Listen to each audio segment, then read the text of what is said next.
everyone, welcome back to my channel. This is Travel Discoveries. How was everybody? I hope everyone is doing great. Today's topic is we will discuss about the updates of my K1 visa journey. So the other day, share to you the experience of my K1 visa updates.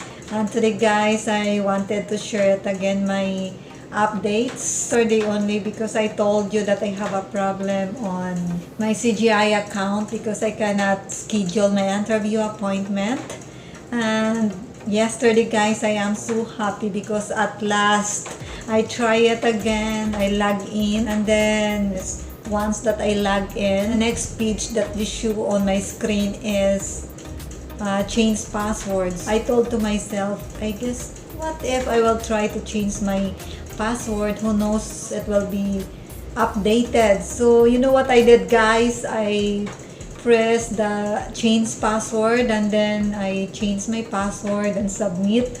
And then after that, oh my gosh, I cannot believe it, when I changed my password guys, directly showing the option buttons is show up, and I'm so very happy because you know, I have no worries now, not longer to call US Embassy to schedule my interview appointment.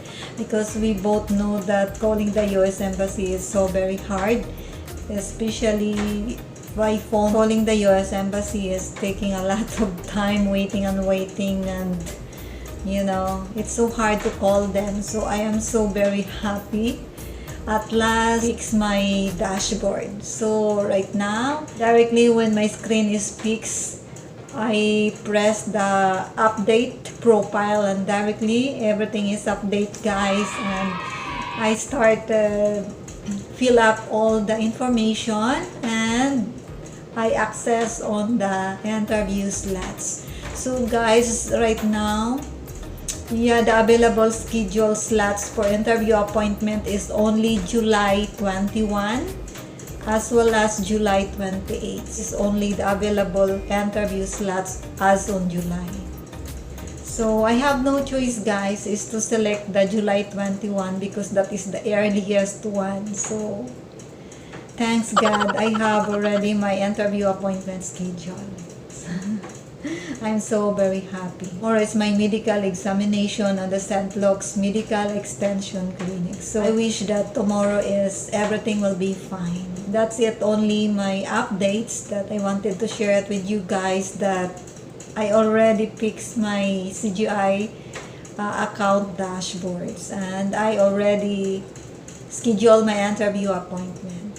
So for those applicants that in problem on me, all you need to do guys is to log in. The next page will show up is change your password. All you need to do is to type your new password and submit. Once that you type your new password and then you submit, the next page will show up is update your profile. So just click the update profile, and then your dashboard screen will show up. So after that, all you need to do is to press the new application and schedule an interview appointment, and just fill up all the details, the information about you, the visa category, applicant's name, email address, delivery address. You need to select either premium or pickup.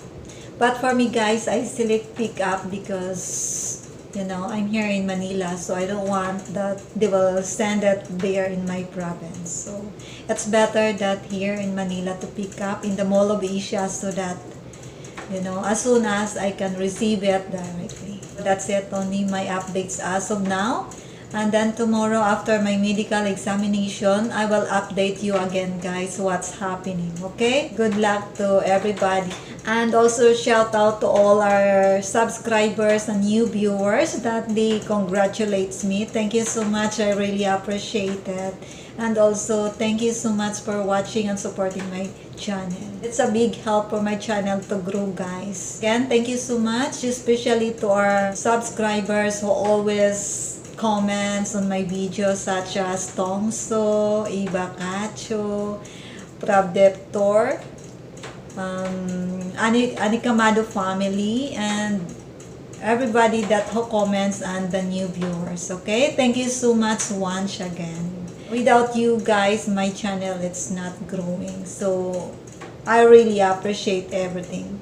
I hope you will stick around for me every time that I upload all my new videos, okay? I hope that you will support it. So, for those applicants there that they are waiting for their interview appointment and, medical, don't lose hope, guys. Everything will be fine. Tips for the same for me that are going to take the medical examination. Just eat healthy, more on fruits and vegetables, and also fresh juice like pineapple juice, but it's fresh, guy, okay?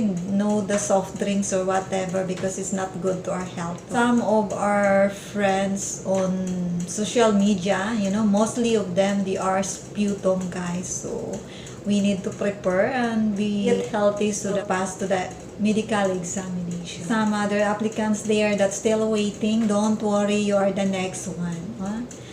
Just be patient. Always check your email. And guys, right now is the F2A is a current, and still it depends on your case if when you are documentary qualified or complete at the National Visa Center.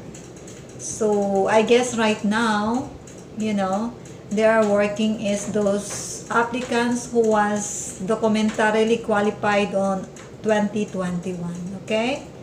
So just be prepared. Check your emails and also always send an email to the US Embassy or the National Visa Center to push them to make it faster your case, guys, because that's I did it. Every week I send a message to them just to push them, to remind them are waiting for so long. If your case is current now, you need to push them, guys. So again, thank you so much for watching. And for those who have some comments, just comment down below in my description box and I will answer as soon as. For those who never yet subscribed, please do consider to subscribe. Select all and click that bell icon. If I have a new upload videos, you will be notified as soon as. And also don't forget to share to your friends, like, comments, and give a thumbs up. So that's it for today. See you in my next vlog. Bye!